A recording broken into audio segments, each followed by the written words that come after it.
Ipadama ang puso ng Pasko. Mao kini ang tema sa bag-uhay lang nga gipakita nga Christmas Station ID karong tuiga dinhi sa Puso Network.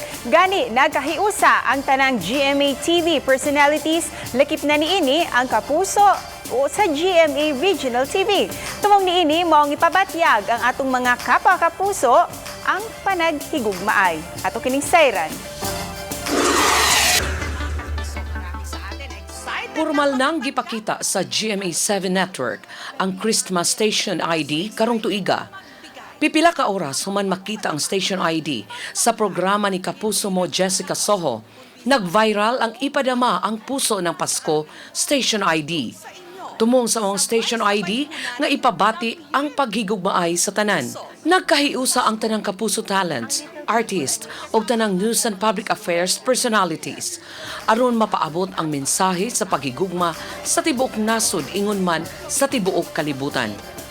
Ang mga tigbalita sa GMA Regional TV lakip usab sa mga personalidad nga nakita sa Station ID. Ang anchors o reporters sa Balitang Amyanan, One Mindanao, One Western Visayas ug sa Balitang Bisdak apil sa mihatag og inspirasyon aron masabwag ang diwa sa Pasko. Sa shoot dinhi sa Subo, giubanan usab ang on-cam talents sa main cast sa Pamilya Roses. Kami naglaom nga pinaagi sa Christmas Station ID. Makahatag ang Kapuso Network og pagdasig og inspirasyon aron mapadayon natong isabwag ang diwa sa Pasko. Merry Christmas mga kapuso! Ug karundungan natong tan-awon ug ipabati ang hashtag Puso ng Pasko.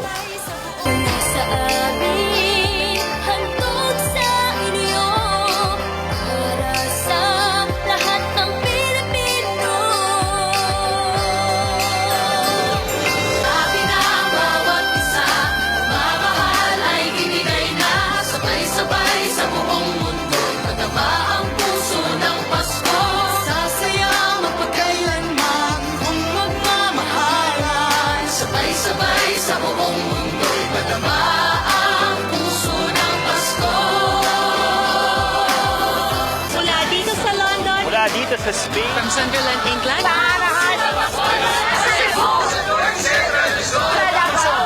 Sa Butuan City. Merry Christmas mga kapuso!